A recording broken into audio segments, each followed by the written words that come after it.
1944, Monte Cassino. Snow slaps at canvas and mud eats at boots, a breath of artillery like a distant machine. Lantern light trembles over a torn blanket. The scent of antiseptic and wet wool hangs thin. Her gloved hand finds a slim metal weight in her pocket, a field scalpel, its edge dulled by too many makeshift ops. Wind seizes the tarp, and the hollow of a foxhole smells of iron and borrowed breath. A man's voice rasps from under shredded earth. A small photograph peeks from a sodden pocket, a child by a lake. He's the enemy. He's a patient. Orders stand. Her thumb rests on the tang of the scalpel, the lantern guttering as a shell whistle. The lantern's flame spasms, throwing his gaunt face into a blind shadow. She feels the damp of his breath on her glove, the rough edge of a name stitched inside his collar. Memories of a child's laugh press under her ribs. Her fingers tear a strip of gauze, knotting in the dark, measuring time by distant bursts.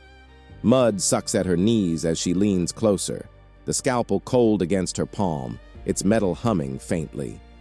The photograph flutters between her fingers like a quiet accusation. For a single, endless beat, she weighs orders against a pulse, then she lifts the blade toward his wound and mercy where hate was expected. In the mud and shelling at Monte Cassino, a young Polish nurse crosses the ditch that divides friend from foe. Lantern light catches a Red Cross armband and a field scalpel at her hip. She holds a strip of bandage, a ration of morphine, and an oath that names the patient before the uniform. Triage is breaking down, stretchers are scarce. The field hospital behind the ridge is collapsing. Still, she chooses the dying man in gray, an enemy soldier, and bends to save him. Then hears orders that will call it desertion. If stories of courage under oath move you, consider subscribing. February of 1944, at the battered foot of Monte Cassino, a forward dressing station of the 2nd Polish Corps worked like a machine barely holding together. The unit was attached to a British field hospital behind the ridge.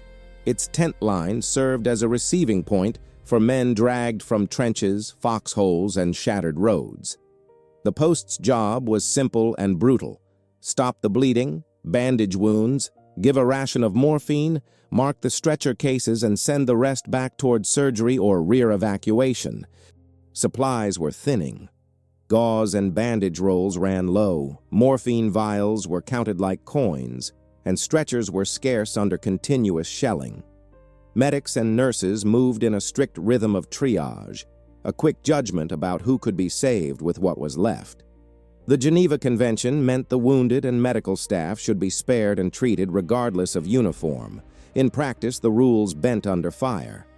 The medical oath she carried in her pocket named patient before patriot, a promise to heal the dying man even when orders and propaganda pointed another way. Oath over orders. Mercy over propaganda. Agnieszka moves like a shadow along the trench lip, mud pulling at her boots. She drops to a soldier's side and lifts a sleeve, the ragged fabric slick with cold blood. Fingers work quickly. Pressure, a pad of gauze, a knot that will hold for the journey. She tastes iron on her lip from wind and strain, counts in her head the breaths that mean life. A stretcher 2 ranks back is already gone. A new shout cracks the air and men heave another casualty up the slope. "Can he walk?" a corporal asks, voice thin with smoke. "No," she says, and hauls the man onto her shoulder. She knows which wounds can wait and which will not. In the chaos, each decision is a ledger. One bandage here, one morphine dose there, a stretcher committed or withheld. She signs names, scrawls the little X that marks who goes to surgery, and keeps moving. Mercy makes her hands fast. The oath makes her choose even when the ledger is cruel. Later, at the receiving line, a young German is pushed forward on a blanket, half buried, fingers frozen into mud. The Red Cross patch on Agnieszka's sleeve is a small round of clean cloth in a world gone raw. She bends, and the guard's rifle butt sends a hard whisper against canvas. "He's the enemy," someone mutters near the tent flap. "He's a patient," she replies, voice steady as a tourniquet. She sets a heart rate with her fingertips and hears the faint, jagged rhythm of someone who has lost more than warmth. Supplies are measured in breaths. A dribble of morphine here, 2 stitches there. She wraps a bandage tight and numbers the vial left in the box like treasure. Every synthetic patch of sterile cloth she uses on a man in gray is a thin theft from a comrade she may never see again. Her oath steadies the theft. The field hospital rules make the theft punishable. On a night when the wind has learned to sound like a mortar, word comes that anesthesia is down to scrawny vials and the operating tent cannot take another case without risking collapse. Major Collins walks the line with a map folded into his palm and an exhaustion scored into his jaw. He lays out where resources must go. Those who can be evacuated will get priority. Anything beyond that is insubordination. You know the regulations, he tells her quietly. I know the man, she answers, and the silence that follows is sharper than any command. She slips away while others argue over stretchers. Under a torn tarpaulin, she pins a makeshift sterile field with strips of clean cloth and the hem of an unused blanket. Her hands, trained on polished tables before war, have learned a rough tenderness in the mud. Clamps fashioned from spoons, a gauze cone for suction, a rust-streaked scalpel that still, somehow, takes a clean edge. She gives the smallest ration of morphine and counts for shock. When she cuts, she mutters the names of things she was taught. Gentle excision of shrapnel, rapid closure, enough to move a man without bleeding out. The lamp sputters. Her breath fogs in the weak cone of light. He won't make it without you, the German whispers. The language broken, but the plea obvious. Hold on, she says, and in that voice is the promise written in an oath. The act is both surgical and political. Every stitch is a defiance of orders, every saved life a quiet mutiny. She knows the risks. Court-martial, accusations of desertion, the slow erosion of trust among those who think the uniform defines value. Yet the sterile field she builds for an enemy soldier is the same faith she extends to her own men, and in the small cone of light, humanity is equalized. Back at the tent, wounded men talk in low, shocked threads about the night she went back. Some call it mad, some call it mercy. News rushes like a leak, the chain of command tightens. An officer slams a fist down on a crate. Resources cannot be squandered on the foe when the ranks are thinning. A corporal she saved last week pins his gratitude to the tent wall with a cigarette butt. You did what you had to, he says, voice roughened in thanks. You could have been court-martialed, a medic answers, chastened. Words like that travel to ears that keep score. The Geneva Convention is quoted and bent like a rule book in a storm. It is supposed to protect the wounded and the medics who treat them. But here the rule buckles under the weight of survival. The cost of her choice begins to calcify into accusation, and every face at the tent becomes a measure of what the oath costs. Night shifts spin on. In the dim of a makeshift ward, she finds the enemy awake, a blanket pulled up to his chin, the small photograph taped back to his chest. He watches her as if the world were a clock wound, just for that moment. She brings warm tea, a half slice of stale bread, and a towel she has warmed between her palms. You saved me, he says in broken words that fit like splinters in the quiet. You live, she replies, and the sentence is the least she can offer. In the ward, language is slow and hands are faster. Men who have bled under her hands now stand watch at the entrance, a circle of tacit defense. They remember the teeth of her work, the drags through mud to pull a comrade free, the nights she sang softly to a dying throat. Those memories complicate accusation into loyalty, testimonies that will pull against the official ledger in a future hearing. Mercy becomes a currency, the oath a ledger that can be read aloud by witnesses. Then the confrontation comes sharp and public. Major Collins calls an assembly, the tents lined up like a stern mouth. He recites the protocols, who gets priority, the limits of field improvisation, and his voice carries the weight of consequence. "You stepped outside your orders," he says, looking at her like a man setting bones with a ruler. "She's saved men for weeks," a private bursts out. "Saved us all." The line splits between those who value regulation and those who owe her their breath. Accusations of desertion hang in the air like cold breath. The charge is not only procedural, it is moral arithmetic. Did she steal from the many to keep one? The oath she wears becomes a defense and an indictment. Her act is both sacrament and sin to different ears. At dawn, when light is a pale promise, a rumor moves through the camp. The German she saved sits up and holds the photograph like an amulet. He cannot speak their tongue, but he can sign the name on the back, his hand shaking with gratitude. He walks weakly to the tent where Major Collins confers with officers, and for a slant of time a foreign face becomes evidence rather than enemy. Men who learned to mistrust the gray uniform now meet a man who once breathed the same ration of morphine as their own brother. Her choice ripples beyond the immediate. Orders are black ink on paper. The oath is a thread in the fabric of action. Each witness who steps forward to say she saved them folds the ledger into a new shape. Mercy is a gesture that insists the definition of enemy must make room for the dying man. The rumor becomes a procession. Men who owe their breath to Agnieszka move in measured steps toward the tent where officers convene. Their faces are maps of mud and sleeplessness.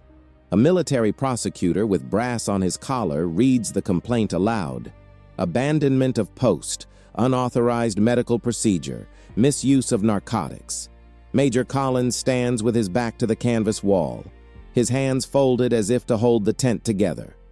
The German she saved sits a little apart, fingers curled around the photograph, eyes like a man who has seen too much and cannot name it.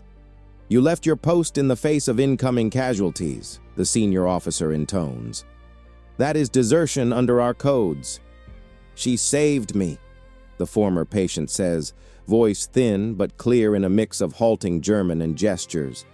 "She saved others." Agnieszka does not beg. She sets the scalpel, wrapped in a rag, on the crate beside her and keeps her palms open. Her hearing is full of the paper snap of regulations. Her heart is tuned to the slower, louder beat of the man in gray. The inquiry is mechanical and human in the same breath. Witnesses take turns. A stretcher bearer who remembers a hand that pulled him out of a rivulet of mud. A private who woke to the sound of her voice and lived. A young medic who had argued for strict prioritization that night and now confesses he turned away. Their words are a ledger that balances differently depending on who scribes it. The charges are written in shorthand. The favoring memories are longer sentences. "You knew we were short," Collins tells her later when the tent has emptied, and the wind mocks the flap. "I knew a man would die," she answers. His silence is a verdict in its own currency. He has seen field hospitals collapse under bombardment. He knows how easily one saved life can become many lost. Still, he cannot ignore the look in the German's eyes, the human ledger that refuses the black ink of orders. For Collins, military law is a framework meant to keep men alive as a unit. The oath she kept implies a higher tally that counts individuals first. Agnieszka is brought before a small board that smells of tobacco and cold metal. A corporal she saved sits in the corner and refuses to look away. The PM asks for motive. Why risk the evacuation? She answers with the quiet of someone used to heavy decisions. Because he was dying, and there was breath to save, she says. Her words have the bluntness of first aid.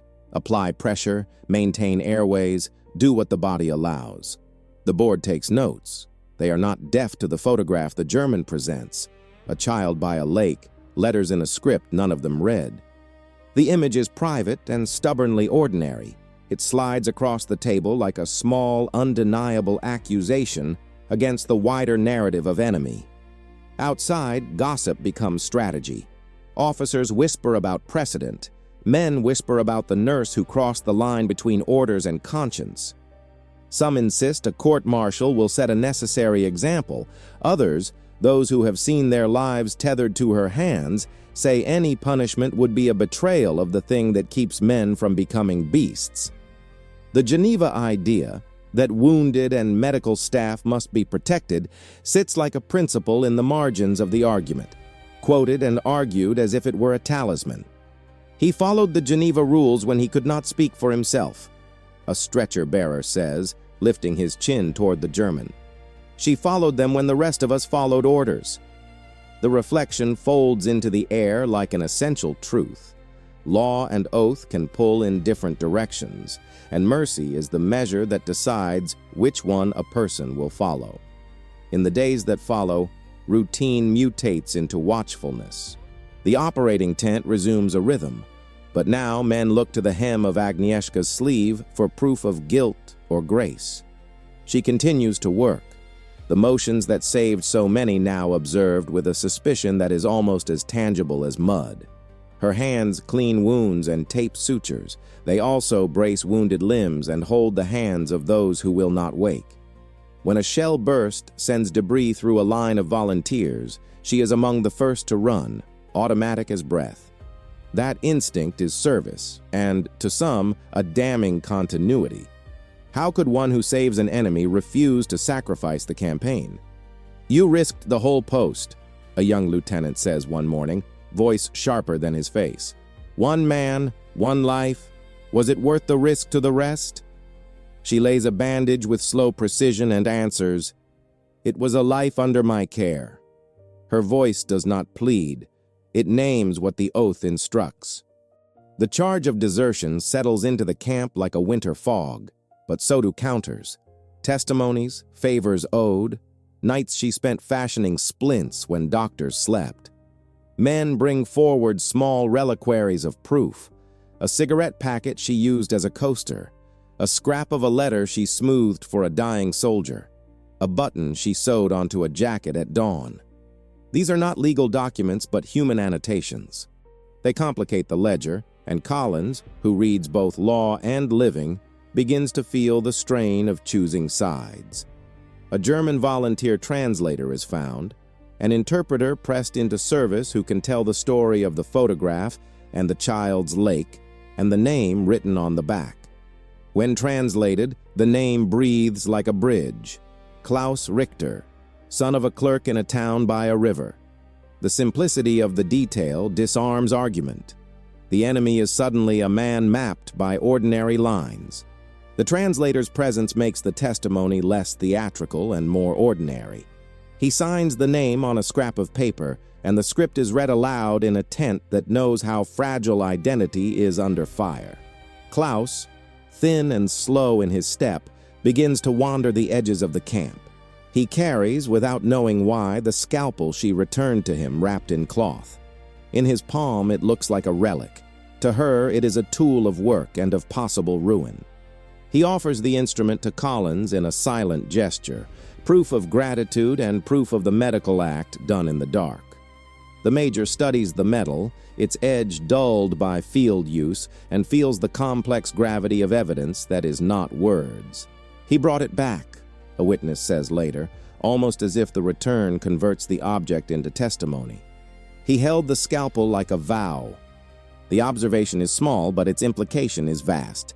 The medicine given has a reciprocal life. It changes both giver and receiver. In that exchange, the military ledger scrapes against the private account of human acts.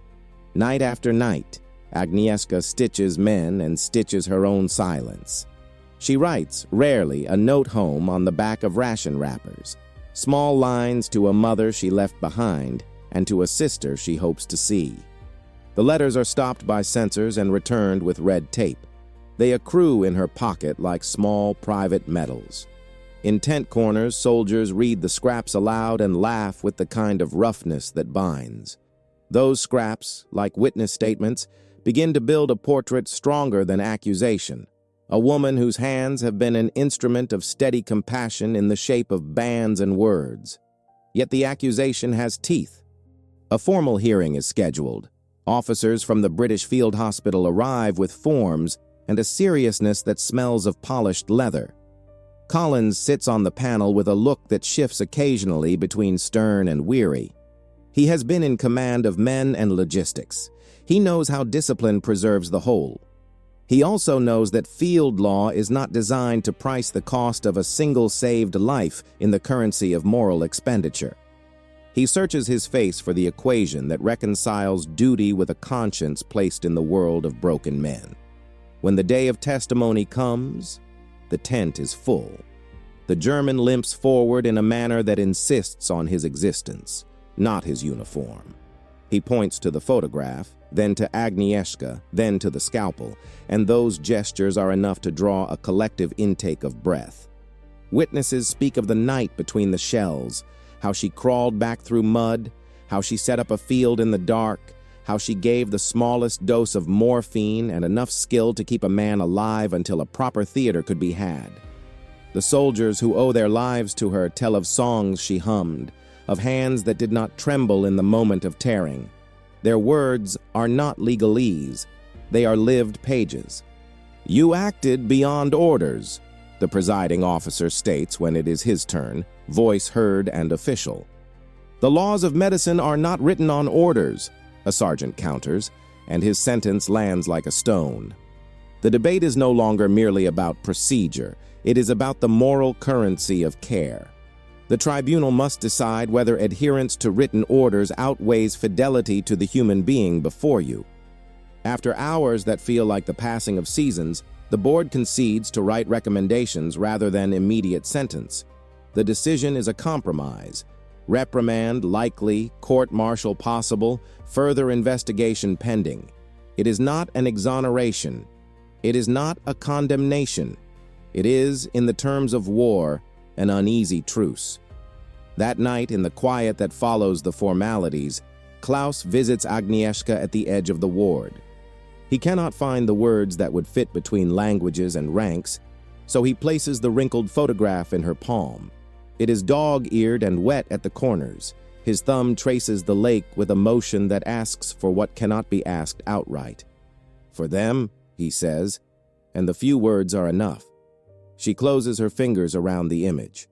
"For him," she answers, and the exchange is the simplest reconciliation the field will allow. In the small hours, as winter breathes across the ridge, men who had been on different sides of a line sleep in a peace purchased by a surgeon's hands. The camp keeps its noise at a low gear. The tent flaps whisper like pages turned. The oath she kept is no longer a private muttering. It is now a quiet claim on the conscience of the unit. Yet the price of claiming the oath is clear.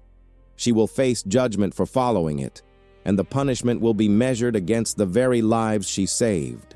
The reflection rests like a single, unadorned truth. In the calculus of war, mercy writes its own numbers, ones that do not always reconcile with military accounts. The oath holds a weight different from orders, and those who honor it often carry the heaviest burden. The hearing had narrowed into faces, a ring of uniforms and tired eyes, the scalpel wrapped in a rag on the table like an accusation. Outside, a new barrage rolled the ridge into a low wave. Inside, voices rose and fell with a particular cruelty. A corporal who had once been saved by Agnieszka stepped forward, face hard. "He's the enemy," he said, and his hand went toward Klaus with the old reflex of war. Hold, disarm, punish. Agnieszka moved before thought completed its sentences. She put herself between the corporal and the German, the thin cloth of her tunic touching his shoulder. Her palms were steady. The tent smelled of smoke and sweat and the faint iron of bandages. "You will not touch him," she said simply. That was the first line. The corporal hesitated. A murmur passed through the ranks like wind across wire. Major Collins rose, the weight of command in his posture. "Orders," he began, and then stopped, because the raw human ledger on the table, testimonies, a photograph, a life returned, made the shape of his choices sharper than paper could. Agnieszka reached for the logbook and wrote 3 words under the heading of the night's entries. Her handwriting was small but deliberate. "Patient first," she wrote. and then signed her name below it. The act was bureaucratic and defiant in a single stroke. Klaus clutched the photograph and watched. He could not understand the words, but he had seen the choice. Agnieszka rolled up her sleeve and offered the vein of her arm as proof of commitment. She would give blood if it could steady him, if the field could accept it. The offer was old as medicine and new as an oath laid bare. "Today, he is a patient. My oath is to that first," she said, and the sentence folded the law into a personal covenant. That was the second line. A hush fell. Men who had counted costs sat with the arithmetic undone by a single, visible refusal to let violence resolve the wound she had already tended. Collins looked at her, then at the scalpel, and the ledger of duty shifted under his fingers. The corporal lowered his hand. The threat left the tent as if someone had undone a knot. The decision to interpose, to give blood, to register patient first, was simple and costly all at once. It could lead to punishment, to censure, to a split in the unit. It also stopped a punishment that would have been immediate and irrevocable. In that small space, between a hand and a photograph, between a pen and a vigil, the oath became action and restraint. The room, which had been ready to meet justice by regulation, found itself recalculating on the basis of a single human act. Her reprieve is bureaucratic and incomplete, a marginal note in a ledger, a formal caution tucked between supply requisitions. She returns to the line with the same steady hands. The armband is washed and patched, the ampule kept in a small tin she carries like a relic. Men bring her small offerings over the months, a tin cup, a folded letter, tokens that make a fragile public of gratitude. Klaus, when he recovers enough, shows up once more at the camp to press the photograph into her palm and then walks away without ceremony. Decades later, veterans speak of the nurse who chose a human face over a uniform, of a night when a scalpel and a promise redirected a chain of command into mercy. Strength is restraint. Civilization is a choice. If this account moved you, subscribe to follow more true stories of medicine and mercy under fire.